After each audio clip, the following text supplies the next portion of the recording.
Huge news! A bunch of conservative influencers were caught being paid to peddle Russian propaganda, and that's news? Did we not already know this? Don't get me wrong, I'm glad that they were caught and that some people are getting indicted, I guess. You know, the influencers who are actually doing the propaganda are not, but some accountability, so hooray. Was like anybody really surprised? Because I've always been convinced that Tim Pool is just a Russian chatbot that got weird scienced into existence. But we already know these people have no integrity, and it's not like a little light treason has ever been an obstacle that's gotten in the way of these people earning a buck. And come on, you're only gonna say stuff as dumb as the shit they say if you're getting paid for it. Even they've got to have some modicum of self-respect where they wouldn't want to look that stupid unless it was worth their while monetarily. Maybe I'm giving them too much credit, I don't know. The thing I'm most upset about is the fact that, you know, nobody paid me $400,000 a month to say dumb shit on the internet. I'm out here scraping, man. I got bills. I'm kidding.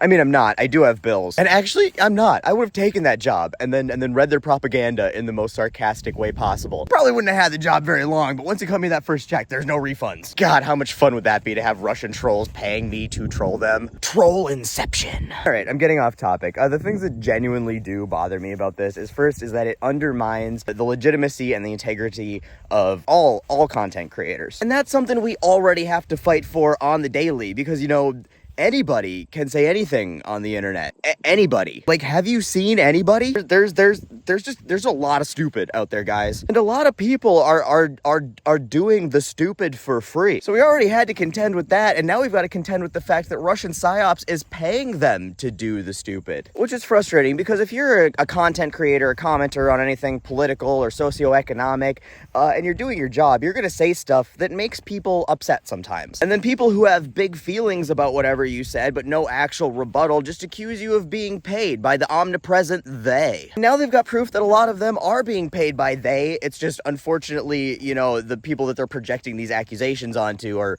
generally us, who are poor and not being paid by they. Anyway, I think the most important reiterated lesson for this is you should never trust one voice on its face to form your opinions or get your news and information. It doesn't matter if it's under the desk news, it doesn't matter if it's Brian Tyler Cohen, and especially when it's like the Tim Pools or the premature boomer. Sorry, older millennial. On second thought, you shouldn't be cross-referencing their information at all because you shouldn't be listening to them at all. Please, everybody, just like stop interacting with the older millennial. Do not stitch him, don't debunk him, just pretend that he doesn't exist. If you ever see those unfortunate face pubes come across your screen, just treat it like a skippable ad. Well, first report it for misinformation and then treat it like a skippable ad. You don't even need to know what he's talking about. It's misinformation. He could be telling you about his birthday party and it's still going to be misinformation. For the love of God, stop interacting with that dipshit because you're giving him what he wants. Anyway, sorry, what were we talking about again? Oh, right. Always cross-reference and check and verify information you get from creators. Never get anything from a single voice or a single stream of information. Even me, especially me. I and a ton of your other favorite content creators out there are just one person. And there's many amazing content creators out there that, like myself, do our absolute best to be as factual and accurate as possible when we give you information. But we're just regular people who have regular lives because this shit doesn't pay that well. Unless you're willing to commit treason, then it seems like it pays pretty good. Occasionally we make mistakes. We misread something, we misunderstand something.